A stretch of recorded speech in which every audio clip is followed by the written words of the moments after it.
Bíblia em Gênesis capítulo 3. Esse é um texto, o primeiro texto de uma série. Nós vamos estar falando 3 domingos seguidos, hoje e os próximos domingos, sobre vencendo o medo. Isso tem sido algo importante para nós, para entendermos que ele existe. Então, tanto esse domingo como os próximos 2 domingos, estarei falando, ministrando, para que a gente possa entender esse mecanismo, como ele vai trabalhando na nossa vida. Então, Gênesis, capítulo 3, versos 8 a 10.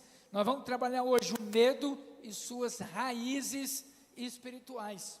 Então, está lá em Gênesis, capítulo 3, versos 8, 9 e 10, que diz assim: E ouvindo o homem e a sua mulher os passos do Senhor Deus, que andava pelo jardim quando soprava a brisa do dia, esconderam-se da presença do Senhor Deus entre as árvores do jardim. Mas o Senhor Deus chamou o homem, perguntando: Onde está você? E ele respondeu: Ouvi teus passos no jardim e fiquei com medo, porque estava nu, por isso me escondi. De onde vem o medo que paralisa? Amados irmãos, é interessante, o medo não começa e não teve o seu início na natureza humana. Não foi assim, de jeito nenhum. O medo entrou depois da queda, depois do pecado, depois da desobediência. E isso muda tudo, porque o medo não é neutro, o medo tem origem espiritual. O texto de hoje a gente vai ver aonde começou, aonde surgiu, aonde brotou o medo. E o que é o medo? O medo é um sistema de alerta interno no meu e no seu coração, na sua vida, na minha vida. O medo é algo impressionante, em que ele ativa no corpo inteiro, para que nós possamos reagir de uma maneira rápida. É interessante que o coração vai acelerando, aumenta a tensão muscular, o corpo fica preparado, seja para lutar, para fugir ou para travar. Você não vai para frente, você não vai para lugar nenhum. É impressionante, o medo, ele tem essa ação. O problema é que quando esse medo, ele vai reagindo na nossa vida, quando a condição é normal, não exige o medo, e a adrenalina está pulsando, ou quando isso é de uma forma exagerada, aí tem um problema. E biblicamente falando, o medo está ligado a 3 verdades. A verdade número 1, que é a quebra da confiança em Deus. O medo vem e é gerado quando existe uma quebra da confiança para com Deus. Segundo, quando há uma insegurança quanto ao futuro. O futuro é incerto, a gente não sabe de nada, aquilo vai causando um estresse demasiado. E terceiro, perda da identidade espiritual. Biblicamente, o medo está ligado a essas 3 verdades na nossa vida: quebra da comunhão com Deus, o medo sobre o futuro e a perda da identidade espiritual. Então, nós vamos ver aqui 3 marcas em que o medo atua. E o primeiro, o medo nasce da ruptura com Deus. O medo nasce da ruptura com Deus. Versículo 10 vai dizendo: Ouvi teus passos no jardim e fiquei com medo. E é interessante, você pode passar aí, só para você ver, né? Versículo 10, ouvi os teus passos no jardim e fiquei com medo, porque estava nu, por isso me escondi. Irmãos, antes da queda, antes do pecado, antes da desobediência, havia comunhão, havia segurança, havia identidade. Antes da queda, Adão andava com Deus. Todo dia ele batia um papo, ele conversava. Não precisava telefonar, o WhatsApp, nem nada, era direto, conversando. Havia essa segurança, havia essa identidade. Era impressionante a comunhão. Adão caminhava, não havia vergonha, não havia medo, não precisava ter insegurança. Adão, ele não precisava se proteger. De quem? Era Adão e Eva e Deus. Ele não precisava provar nada para ninguém. Ele não precisava se esconder. Isso revela algo tremendo, muito essencial. A segurança do homem não vinha dele, de Adão mesmo, mas vinha da presença de Deus.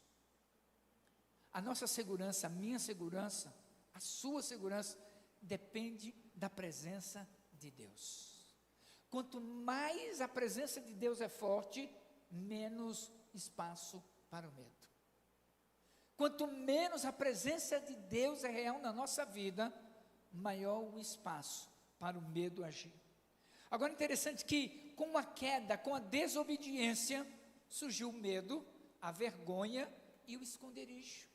É impressionante, o pecado não trouxe apenas a culpa pelo erro, ele trouxe uma quebra estrutural interna no coração do ser humano. E é interessante, observe a sequência aqui, o pecado, ou seja, o erro, ele escolheu desobedecer, consciência da nudez, ele não estava nu sempre? Estava, mas aquilo a partir da queda, da desobediência, causou vergonha, causou medo, trouxe o desejo de se esconder. Por que agora? Então percebe o impacto da desobediência, do medo como resultado. O medo é um colapso interno, a gente perde essa comunhão, a gente perde a direção, a gente perde a noção. O medo é fruto da separação. A gente pode estar aqui no templo e o nosso coração longe. A gente pode estar ouvindo uma palavra, mas a nossa mente está cativa aos problemas, aos medos. Talvez o medo é sobre o futuro. Talvez o seu medo seja sobre perder o trabalho. Talvez o medo seja, eu quero me casar, eu não sei com quem, eu gostaria tanto. Talvez o seu medo é de altura, outros é de animais, barata, cachorro, um inseto. Cada um de nós somos atingidos, atacados por um medo. Quanto maior a presença de Deus na nossa vida, menor a presença do medo. Quanto maior é a separação, a ausência de Deus, maior é a presença do medo. Então, o medo é fruto da separação, da culpa e da perda da identidade. É isso que a gente vai percebendo e vai aprendendo nesse primeiro momento. Ele nasceu, a ruptura da comunhão, nasceu então o medo. Você não foi criado com medo. Eu e você não fomos formados em Deus com medo. Ele surgiu a partir da desobediência. Segunda coisa que eu aprendo nesse texto, ainda no versículo 10, o medo distorce a percepção. O medo distorce a percepção. De novo o verso 10. Ouvi teus passos no jardim e fiquei com medo, porque estava nu, por isso me escondi. Olha a ação de Adão, meus irmãos. Adão, ele se esconde de Deus. A partir da queda, a partir do medo, a gente se esconde, porque a presença de Deus, para Adão aqui, era uma ameaça. E nós vamos ver em alguns instantes por que era uma ameaça. Toda vez que caímos, toda vez que pecamos, e aí às vezes a gente quer negociar com Deus, a gente quer barganhar com Deus, mas muitas vezes a gente tem medo, porque a gente sabe que está errado, e Deus vai cobrar correção. O medo faz você ver tanto a Deus como a vida de uma maneira errada. Quando a gente erra, quando a gente peca, quando a gente deixa ser dominado pelo medo, a gente tem uma visão errada de Deus, e a gente tem uma visão errada do mundo, da vida. O medo gera 3 perdas na nossa vida. Quando a gente deixa o medo vir, o que ele vai gerando na nossa vida? A primeira perda é a perda da comunhão. Antes, Adão tinha prazer e alegria em encontrar Deus. É impressionante, se você olhar todo dia, na viração do dia, Deus vinha para conversar com Adão. Você pode imaginar, Deus está chegando, daqui a 5 minutos ele chega pontual, não chega atrasado, não chega depois, ele chega na hora. Havia alegria, havia prazer. Depois da queda, passa a ser percebido como uma ameaça. Meu Deus, Deus vai vir, como é que eu vou resolver esse problema? Que palavra, que justificativa vou ter para dizer para Deus? Deus sabe de tudo. O homem foge de quem ele deveria correr para perto. Adão deveria se aproximar de Deus, ele estava correndo de Deus, tentando se esconder.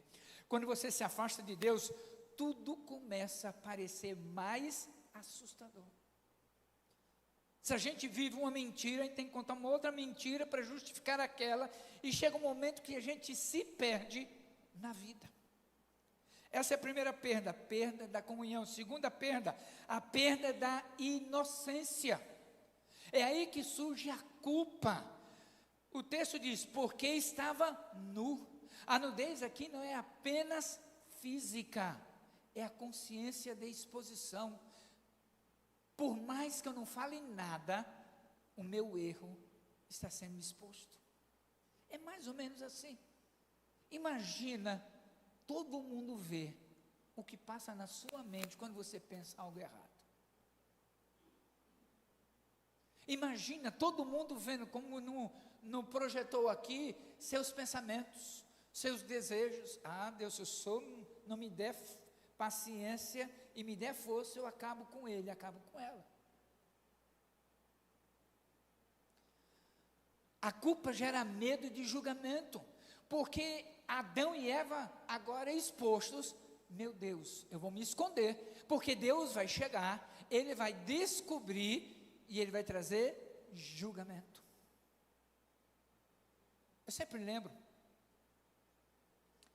quando uma criança, isso de vez em quando aparece no Instagram, uma criança está quietinha demais, de 1, 2 anos, aí você vai de antepé, lá na cozinha, de repente você está vendo ela mexendo, talvez na maquiagem da mãe, talvez pegando a farinha e os ovos que tem, fazendo a brincadeira, talvez escrevendo na parede da casa, e aí você fala, aquela criança já assusta. Por quê? Porque dependendo da forma como você faz, você já está percebendo que ela está fazendo algo que não deveria fazer. Adão e Eva se esconderam, porque a culpa do julgamento era forte, mas não era só isso, era o medo da rejeição. Nós erramos, Deus disse, não coma desse fruto, nós comemos, nossos olhos estão abertos, agora ele vai nos rejeitar, porque nós desobedecemos. O medo gera isso, rejeição. Se eu não fizer assim, as pessoas não me aceitam. Se eu não falar desse jeito, as pessoas não me aceitam. Deixa eu dizer uma coisa, se alguém fala mal de você, não se preocupe, você sabe que você é pior do que isso. É pior do que falam sobre você. Medo da rejeição. Meus amados, você só precisa ser aprovado por Deus. Se as pessoas não te aprovam, não há problema. Você precisa ter a aprovação de Deus. Se Deus aprova, continua seguindo o mesmo caminho. Não se preocupe se A, B ou C fala isso ou aquilo. Não se preocupe. Deixe apenas que a aprovação venha dos céus. Mas o medo aqui de Adão não era só sobre julgamento, não era só sobre rejeição, era medo da punição. Eu vou perder, e eles perderam de ficar no jardim do Éden, eles foram expulsos. Toda vez que nós deixamos o medo vir sobre nós, a gente sabe que vai ter um julgamento, uma rejeição e uma punição, porque o medo vai controlar e me manter afastado da presença de Deus. O medo nasce quando você sente que não está bem diante de Deus. Terceira perda, a perda da comunhão, a perda da inocência, a perda da identidade. Antes, Adão sabia quem ele era, filho amado, representante de Deus. Essa era a identidade de Adão antes da queda. E depois, insegurança, mais comparação, mais necessidade de se esconder. Olha o que o medo faz, o que a desobediência provoca na minha e na sua vida. Essa queda, insegurança. A gente fica inseguro. Eu vou ou eu fico? Eu compro ou não compro? Eu gasto esse dinheiro ou é melhor guardar? Porque pode acontecer insegurança. Comparação. Poxa vida, será que gosta mais dele do que de mim? Será que eu tenho menos aprovação do que ele? E a gente vai comparando com um com o outro. Isso é um medo. Mas também a necessidade de se esconder.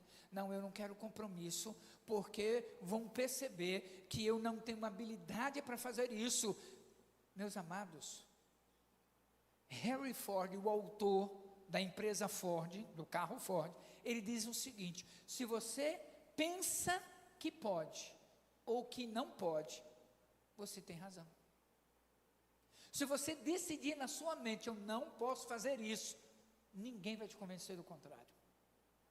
Mas a partir do momento que você decidir, eu não sei fazer, mas eu posso fazer, eu vou aprender, a gente se vira, a gente paga o preço, a gente corre atrás, a gente pergunta para 1, para 10, para 1000, e a gente vai aprendendo, a gente vai aperfeiçoando, a gente vai melhorando, a gente vai desenvolvendo. Mas o medo faz com que eu prefira me esconder, ficar no anonimato. Lembro muito bem de um senhor que ganhou o privilégio de ir para um cruzeiro de 10 dias. E ele foi, levou uma tula de comida, comeu no primeiro dia, acabou no segundo dia.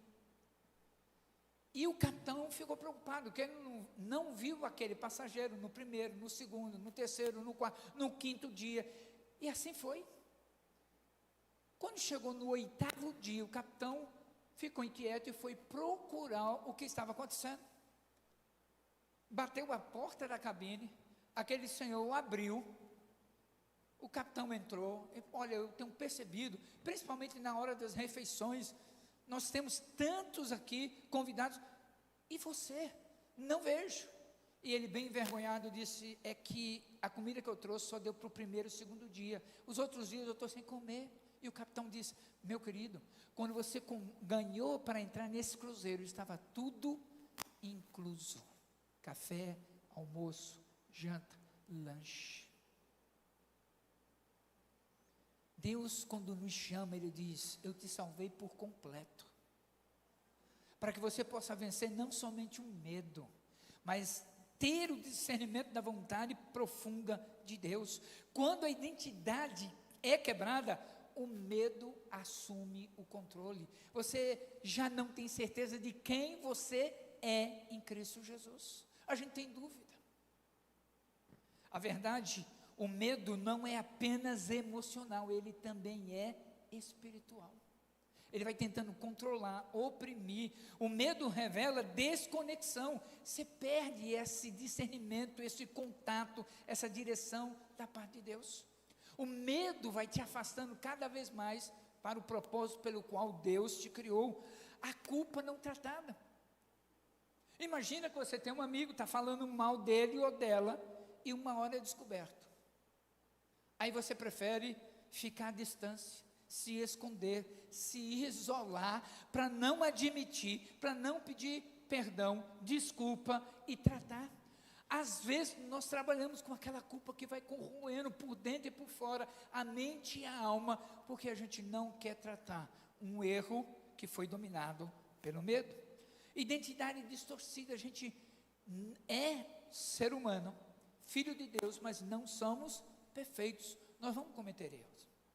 Mas o caminho é perdão, não era a minha intenção, mas eu estou percebendo que isso te machucou, você me perdoa? A palavra de Deus diz que a palavra branda desvia o furor, mas a dura suscita a ira. Não importa o tamanho da ira da pessoa. Quando você chega de uma maneira branda, com amor sincero, aquela pessoa até desarma para que ela possa. Eu lembro muito bem o Jaime Camp, líder no Brasil por muitos anos. ele recebeu um amigo dele, e ele ficou tão feliz, pegou o amigo em São Paulo, foram almoçar. E ele ficou tão assim feliz, ele estacionou o carro, foi para o almoço, e aí ali passaram horas. Quando ele volta para pegar o carro e levar um amigo para o hotel, haviam 2 carros fechando o carro do Jaime Camp. E aí ele se deu conta que ele estacionou na frente, na entrada de uma casa, de uma mansão. E ele viu o homem lá à distância, quase que saindo fumaça pelas orelhas, e aquele homem vinha andando brabo. E quando chegou perto do Jaime, ele disse: meu senhor, só me desculpa, eu errei, eu não percebi, de tão feliz que estava com meu amigo, eu estacionei na primeira vaga que eu achava que estava livre, só me perdoa. Aquele homem enfurecido, embrutecido, quando ouviu o pedido de perdão e percebeu que foi sincero, ele murchou, ele entendeu, e ele disse assim: olha, isso acontece, inclusive na próxima vez você pode tocar aqui, e você pode estacionar aqui dentro. Você percebe? Quando a gente entende o nosso erro, quando a gente está disposto a entender que nós erramos e sabemos o caminho de volta, tudo muda. Terceira coisa que eu aprendo nesse texto: o medo leva ao isolamento. O texto diz: olha, eu ouvi a tua voz, nós percebemos que estávamos nus, isso causou vergonha, por isso eu me escondi, diz o texto. O medo afasta você de Deus, o medo afasta você das pessoas, o medo trava o propósito de Deus na sua vida. E é interessante, meus amados irmãos, o medo distorce a visão de Deus. Deus não mudou nesse texto de Gênesis capítulo 3, quem mudou foi a percepção de Adão. Deus continuou vindo todo dia, só que naquele dia que eles erraram, eles se esconderam por medo do que Deus poderia falar ou fazer para com eles. Deus continua sendo bom, mas o homem passou a ver a Deus como ameaça. Muitas pessoas hoje fogem de Deus, não por rebeldia, fogem por medo. Eu não vou conseguir fazer adequadamente, eu não sou bom o suficiente, eu não sei falar, e ele vai criando inúmeras desculpas. Ele não se rebelou, mas o medo que domina a vida da pessoa faz com que ela prefira ficar no anonimato, na escuridão, sem ser notada por ninguém. O medo gera esconderijo, escondi-me. Esse comportamento, irmãos, é padrão. A gente vai escondendo as nossas emoções. A gente não tem facilidade de falar sobre as nossas emoções. A gente tem facilidade de esconder os nossos pecados. A gente vai varrendo para debaixo do tapete e vai acumulando o medo, a rejeição, a culpa, o julgamento. A gente vai escondendo as nossas fraquezas. Parece que a gente sempre é suficiente. Nós não somos. Eu erro. Eu brinco com a Elida, né? Eu estava vindo aqui dirigindo, e antes de entrar nessa rua, que é a segunda da Epitácio para cá, eu estava querendo entrar na primeira. Aí eu brinquei e falei assim: ó, pelo menos é a primeira vez que eu estou errando esse ano. Eu nem conto, porque se for contar é um desespero de erros, irmãos. Eu erro muito. Mesmo não sendo intencional, eu erro. A gente precisa entender que não adianta esconder as nossas fraquezas, pelo contrário, a gente precisa conhecê-las, identificá-las, trabalhar para que elas possam ser superadas, vencidas, melhoradas, trabalhadas para a glória de Deus. O medo te leva para o isolamento alimenta ainda mais o medo, e isso vai criando um ciclo, chamado ciclo espiritual do medo. Olha o que o ciclo espiritual do medo apresenta para mim e para você. Primeiro, ruptura com Deus. Quebra esse canal de comunicação, de comunhão. Esse ciclo espiritual do medo vai impedindo. O medo não nega que a Bíblia é a palavra de Deus, mas diz assim: você está tão cansado, para que você vai ler? Segundo, gera culpa. O ciclo espiritual do medo vai fazendo com que você se sinta tão culpado, Alguém que talvez afastado da fé cristã, está querendo voltar, mas fica com medo de voltar para a igreja e alguém lembrar do seu erro do passado, ou cobrar, exigir alguma coisa. E vai gerando culpa, vai gerando vergonha, vai gerando medo, e a pessoa vai querendo se esconder. E a distância cada vez é maior entre a pessoa e Deus. Sem intervenção, isso só piora. Precisa da ação de Deus. Precisa parar esse processo. Todo medo que domina a sua vida revela uma área onde a confiança em Deus foi rompida. Todo medo, qualquer tipo de medo que nos domina, ele vai revelando uma ou mais áreas que a gente deixou para com Deus ser rompida, foi quebrado. Aí eu faço a pergunta: em que área da sua vida você tem se escondido? Em que área? Pergunta para Deus. Deus, em que área eu estou me escondendo, me evitando esse confronto com o Senhor? Segundo, qual medo tem distorcido sua visão sobre Deus? Como é que você está tendo essa visão de Deus? Um Deus punitivo, julgador ou cheio de graça e bondade? Terceira pergunta: você tem reagido com fé ou fugindo como Adão e Eva toda vez que eu preciso estar na presença de Deus? Como é que eu aplico isso? Primeiro, identifique o medo dominante. O que te paralisa?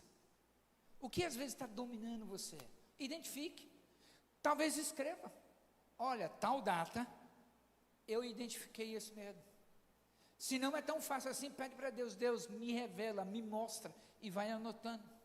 Segundo, confesse diante de Deus: Senhor, eu tenho medo, eu tenho um pavor, eu tenho um maior desespero sobre isso, mas, ó Deus, eu tenho aprendido que quem ama a Deus lança fora o medo. 1 João capítulo 4, verso 8 diz isso, que quem ama a Deus lança fora o medo. E eu não quero ter medo, Senhor, eu não posso ser mais dominado, eu não posso ser mais impedido, eu não posso ser mais controlado, eu não quero mais essa falta de comunhão com o Senhor. Você identifica, você confessa, e você substitui a mentira pelo que Deus está dizendo. Comece a procurar textos da palavra de Deus, que vai te habilitando. Tudo posso naquele que não. O Senhor é o meu pastor, buscar-me-eis, me achareis de todo o coração. Você vai começando a memorizar. Salmo 27, o Senhor é a minha luz e a minha salvação, de quem terei medo? Você começa a selecionar textos bíblicos e você vai memorizando, mentalizando, internalizando, de maneira que você vai sabendo que se alguém está em Cristo, nova criatura é. As coisas velhas já passaram, tudo se fez novo. Começa a substituir pela palavra de Deus. 1 Timóteo 1,7, ele está dizendo que Deus não nos deu um espírito de covardia, mas de poder, de amor e de moderação. Vai começando a memorizar textos bíblicos que vai mostrando quem você é. Quem foge por medo nunca experimenta o que Deus faria se permanecesse em fé. Essa é a diferença. O medo vai impedir você de experimentar o poder sobrenatural de Deus. Deus está dizendo para Moisés: vai, enfrenta o mar vermelho. Atrás estava o exército egípcio, ao sul, cadeia de montanhas, e ao norte, os inimigos. Ele estava frito, cercado, mas Deus disse: por que clamas a mim? Diga ao povo que marche. Ele precisava pôr o pé para ver o mar se abrir. Eu creio que nessa noite Deus está dizendo: você pode vencer o medo e começar a ver o agir sobrenatural de Deus na sua vida. Qual é a resposta de Deus ao medo? Vimos até então essa ruptura, esse isolamento, tantas perdas. Qual é a resposta de Deus para o medo? Deus não foge do homem, foi o homem que fugiu de Deus. Deus pergunta: Djalma, aonde você está? Adão, cadê você? Onde você está? Deus sabia, mas Deus queria ouvir de Adão: onde você está? Em que momento da vida você está em relação a Deus, em relação ao propósito de Deus para a sua vida? Em que etapa, em que nível, em que processo você está?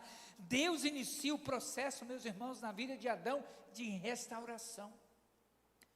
Deus pergunta porque Ele quer ouvir você. Se você se mantiver isolado, em silêncio, nada vai acontecer com Deus, mas você vai continuar com medo, isolado, sentimento de culpa, rejeição, etc. Deus começa um processo de restauração. Isso aponta para algo maior e maravilhoso. Deus não responde o medo de Adão, de rejeição. Deus responde com busca e com graça. Se você olhar o versículo 21 de Gênesis 3, você vai encontrar o texto dizendo o seguinte: e o Senhor Deus fez, 3:21, perdão, para Adão e também para sua mulher, o Senhor Deus fez vestes de pele e os vestiu. De onde surgiu essa pele? De animais. Foi o primeiro sacrifício realizado na Bíblia. Foi Deus sacrificando animais para cobrir a nudez de Adão e Eva. Olha que coisa tremenda. Em Cristo Jesus, o que foi quebrado em Gênesis é restaurado em Cristo Jesus. Ele morreu, Ele se sacrificou para cobrir a minha e a sua nudez, a minha e a sua rejeição, a minha e a sua culpa, medo, julgamento. Ele morreu para cobrir a mim e a você. O Senhor Jesus, Ele traz comunhão, restauração. A culpa foi perdoada. Eu errei, eu pequei, você errou, você pecou. E em Cristo, na cruz, Ele disse assim: está tudo consumado, está completo. O sacrifício foi feito pelo sangue do Cordeiro. Eu e você temos perdão para a glória de Deus. E Ele vai redefinindo a nossa identidade. Eu e você, quem aceita Jesus e andando com Ele, a gente tem uma identidade redefinida. Por isso o medo perde a sua base. Tudo posso naquele que me fortalece. Ele está dizendo para ter coragem. Ele está dizendo para eu continuar, para eu avançar. E em Cristo eu posso. Romanos 8,15 diz: não recebesses espírito de escravidão, para viverdes em temor. Romanos 8,15.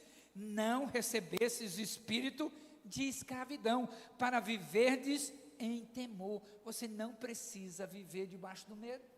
Você não precisa ser dominado pelo medo. O medo que te domina hoje aponta para uma área onde a comunhão com Deus precisa ser restaurada. Que áreas precisam ser restauradas na sua vida? Que lugares?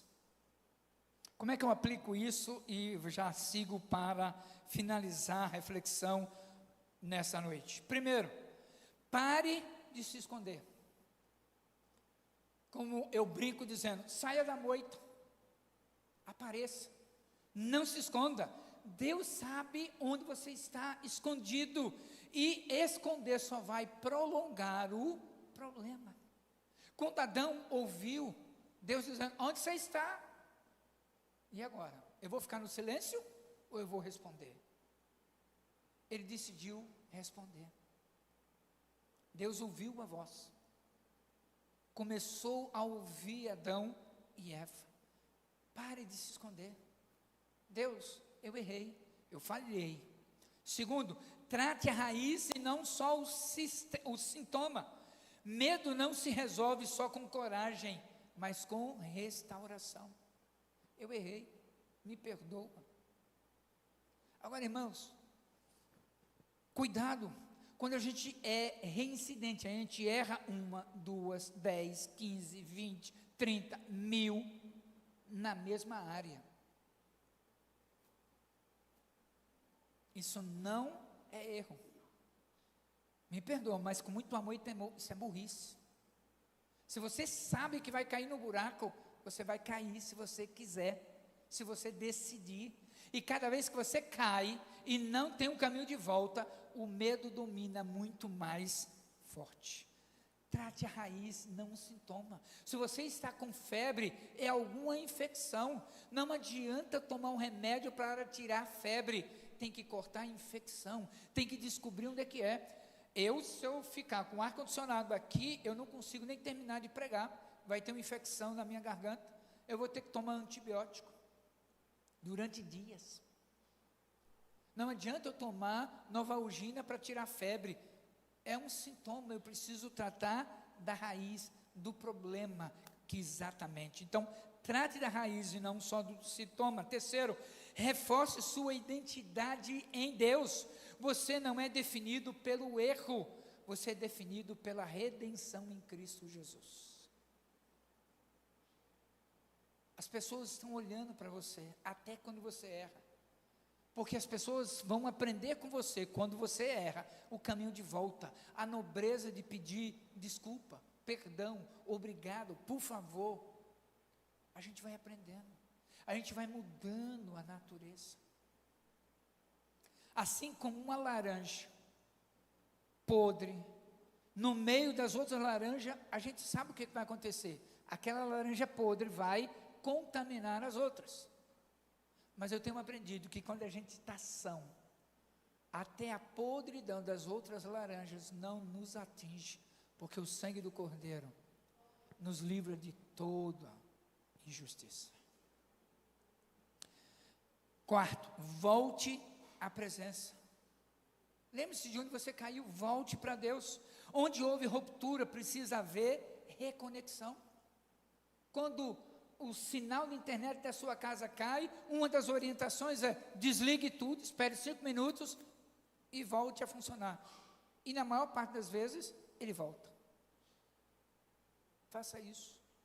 Vá lá aonde você caiu, desligue o que está impedindo a conexão com você, reconecte, e você vai perceber que vai ser restaurado a comunhão. O homem só começou a ter medo quando se afastou de Deus, e só deixa de viver com medo quando volta para Deus. Longe de Deus, domina o medo. Longe do medo é a presença de Deus. Feche seus olhos. Vou pedir para o grupo de louvor já vir aqui. Nós vamos cantar a última música. Eu gostaria que você adorasse a Deus de todo o seu coração, mas ao mesmo tempo você buscasse a presença de Deus. O que precisa mudar na sua vida hoje? O que precisa mudar na sua mentalidade hoje? O que precisa mudar em ação, em prioridade? Não é só o comportamento, são os valores que você tem, são as crenças internas que você tem. Que alinhamento você precisa fazer com Deus? Nós vamos adorar o Senhor. E nós somos em guerra espiritual. O inimigo não quer que você, compreendendo, tome decisões. Que você, tendo discernimento da vontade de Deus, mude a direção, deixando o medo e indo na direção do Senhor. Ele quer que você se mantenha onde você está, impedindo de você crescer e de avançar. Vamos adorar.